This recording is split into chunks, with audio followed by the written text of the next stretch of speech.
Good morning and welcome to the final instalment of Superstars Back to the Beach. We began our Superstars with the story of Jesus having breakfast with his disciples on the beach, and we're going to finish with another story, this time from the Children of God Storybook Bible by Archbishop Desmond Tutu. So the story we're going to read is called Let My People Go. Moses told Pharaoh, "Let my people go." But Pharaoh said no. So God sent plagues to convince Pharaoh to let the Hebrew people go. First he turned the water into blood, then he sent frogs and gnats and flies. Then the cattle died and people and their animals got sores on their skin. There was thunder and hail, and a great cloud of locusts filled the sky, and darkness covered the land for 3 days. After each plague, Pharaoh agreed to let the Hebrew people go, but then he would harden his heart and say, "No." Finally, God wept, because now he had to send the most terrible plague of all. "Mark your doors with lamb's blood," God told Moses to tell the Hebrew families. On that dreadful night, death passed through the streets, and in every Egyptian family, the firstborn died. The Hebrews called that night Passover because death passed over the Hebrew homes that were marked with lamb's blood and spared their children's lives. "Go, be gone," Pharaoh cried as he held the body of his eldest son. The Hebrews quickly left. But when Pharaoh saw that there was no one to build his pyramids, he hardened his heart once more. He sent his army to chase the Hebrews down and bring them back into slavery. The Hebrews fled from Egypt and at last arrived at the edge of the sea. They looked behind them and saw Pharaoh's horses and chariots racing towards them. They were trapped. "God, help us," they cried. Moses said, "Don't be afraid. God is with us."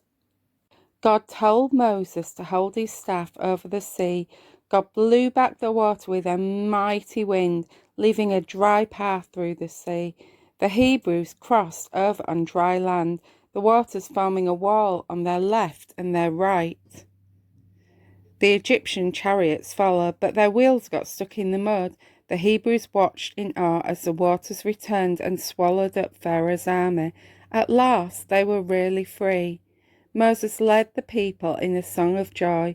Then his sister Miriam shook a tambourine, and the women sang and danced to thank God for saving them. The thing that I like best about the story of Moses and the Red Sea is not the actual parting of the Red Sea at all. It's about what happens next. Because as Moses leads the Hebrews out of Egypt into freedom towards the promised land that's supposed to be flowing with milk and honey, the thing that I love most is that God is always with them.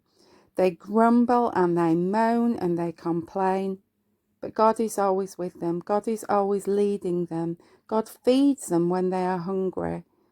God forgives them when they sin against him.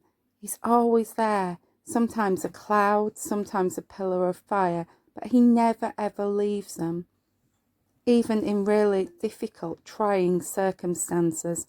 And I think that that is a message for us today, because these circumstances that we're in at the moment are quite trying and difficult, aren't they? I know I am trying to work from home and teach my children, and they're trying to put up with me being their teacher. Some of us know people who are sick or who have died. It's a really, really hard situation that we find ourselves in. But God is always, always with us. And I want to leave you with that thought, that however difficult it is now, or however difficult the next few weeks get, you're not alone. God is with you. Let's just say a prayer to thank him for his continual presence with us. Oh Lord God, thank you that you are always with us, even in difficult and trying situations. Please help us to see you, to recognise you, to feel your presence and to know your comfort. And help us, Lord, help us to be there for others too in ways that we can in these times of isolation. Help us to pick up the phone or write letters and do whatever we can to help people to know that they are not alone. And yet, in the holy name of Jesus, we bring our prayers to you today. Amen.